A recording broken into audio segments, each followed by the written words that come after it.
Hi കൂട്ടുകാർ, അസ്സലാമു അലൈക്കും വറഹ്മത്തുള്ളാഹി തആല വബറകാതുഹു. 7ാം ക്ലാസ് മസായിലുൽ ഫിഖ് ഇംഗ്ലീഷ് മീഡിയം സ്കൂൾ മദ്രസയിലെ മസായിലുൽ ഫിഖിലെ 6ാമത്തെ പാഠം ഷത്റൽ മസ്ജിദിൽ ഹറാം. ഷത്റൽ മസ്ജിദിൽ ഹറാം എന്ന പാഠഭാഗം അത് കഴിഞ്ഞ വർഷം 6ാം ക്ലാസ്സിലെ ഫിഖുൽ ഇസ്ലാമിലെ 8ാമത്തെ ചാപ്റ്റർ ആയിരുന്നു. അപ്പോൾ അന്ന് നമ്മൾ ചെയ്ത വീഡിയോൻ്റെ ലിങ്ക് നിങ്ങൾക്കിവിടെ ഇതിൻ്റെ തൊട്ട് താഴെ മോർ എന്നത് ടച്ച് ചെയ്താൽ കിട്ടുന്നതാണ്.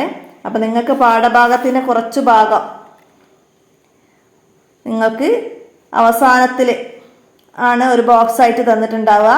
അപ്പോൾ അത് മനസ്സിലാക്കി ആദ്യം പഠിക്കണം, എന്നിട്ട് വേണം പാഠഭാഗം വായിക്കാൻ. അപ്പോൾ പുതിയ പാഠബുക്കിലാണ് അങ്ങനെ വ്യത്യാസം. പഴയ പാഠബുക്കിൽ അത് തന്നെയാണ് ആദ്യം വരുന്നത്. അപ്പോൾ വീഡിയോയിൽ ഞാൻ ആദ്യം വായിക്കുന്നത് ആ ഭാഗമായിരിക്കും. അപ്പോൾ എല്ലാവരും മനസ്സിലാക്കുക. ഇനി തദ്രിബാത്തിൽ എന്തെങ്കിലും മാറ്റങ്ങളൊക്കെ ഉണ്ടെങ്കിൽ കമൻ്റായിട്ട് അറിയിക്കുക, നമുക്ക് വീഡിയോ മാറ്റി ചെയ്യാവുന്നതാണ്. അപ്പോൾ എല്ലാവരും ഉപകാരപ്പെടുത്തുക, നിങ്ങളുടെ കൂട്ടുകാർക്കൊക്കെ ഷെയർ ചെയ്യുക. അസ്സലാമു അലൈക്കും വറഹ്മത്തുള്ളാഹി വബറകാതുഹു.